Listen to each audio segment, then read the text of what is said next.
room. The elephant in the room. Charles Holmes.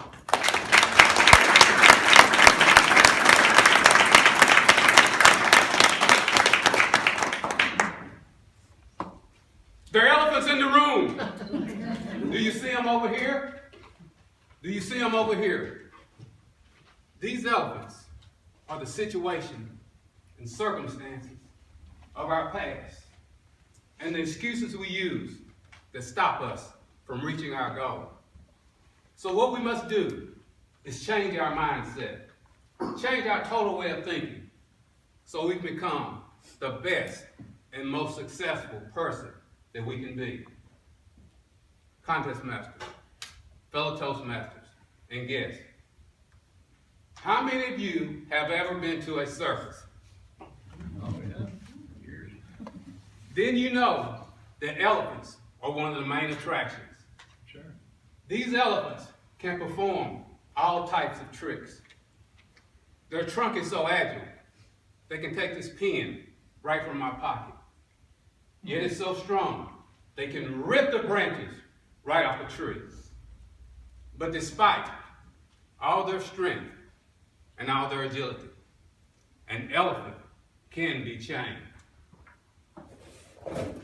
When an elephant is a baby, a trainer will take a chain. They'll wrap that chain around that elephant's leg. Now in the beginning, this elephant will try to escape. But every time they do, the chain just cuts deeper and deeper into their skin, causing their leg to bleed. So eventually, the baby elephant will just give up. The same elephant that will grow up to be the biggest land animal, the same elephant that can uproot a tree just as easy as you and I can break a pencil, is held down by a small chain. Because in their mind, they see this chain, and they feel the pain of this chain when they were a baby. So as an adult, they will never be able to break this chain, even though they have the strength to do so, because we all know an elephant never forgets. A lot of us are just like that elephant. We all have the strength and determination and desire deep inside of us, but we also have our own personal chains. It's sad to think that what we accomplish will be determined by our excuses. It could be an excuse that someone told you as a child. You'll never amount to anything. You'll be just like your father. You'll be totally worthless, just like your mother. It could be fear, the fear of failure, or the fear of success. You're always afraid to try anything new because you made up in your mind that you already failed. Let's say you're a basketball player. Your team's behind by 1 point. There's 10 seconds left on the clock. You have the ball in your hand. And you're thinking to yourself, if I make this shot, I'll be a hero. But my team will depend on me to make this shot every time. So you pass the ball. That's the fear of success. How many of you have ever purchased a can of WD-40? WD-40 is a perfect example of both success and failure all in one. WD-40 stands for Water Displacement 40th Formula. So that means before there was one success, there were 39 failures. So don't ever be afraid to fail. Because in the midst of your failure, you may one day find success. If you look at the average person and you look at a successful person, the main difference between the two is in the way they think. The average person will think about the past.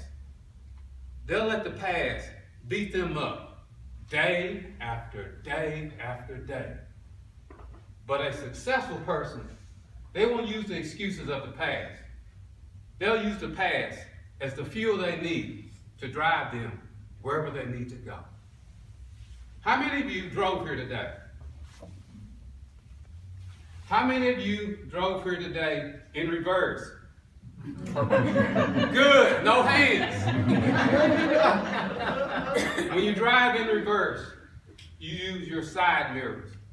You use your rearview mirrors. These mirrors are just a reflection of the past.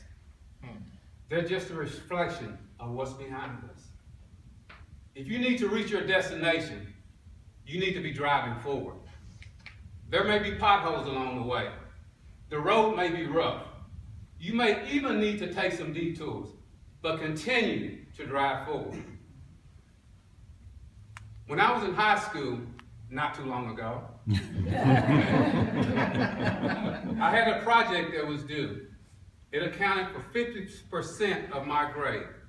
I worked hard on that project, and when I received my grade back, it was a B.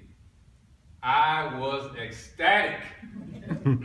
But as I was leaving the classroom, my teacher looked up and she said to me, "Charles, you need to do this project over again." I said, "But Miss Wimberly, I passed. I made a B." "Charles, you need to do this project over again. You're not a B student. You're better than that." Those few words she said had a profound impact on the rest of my life. Because in my mind, I was thinking I was always and forever a B student.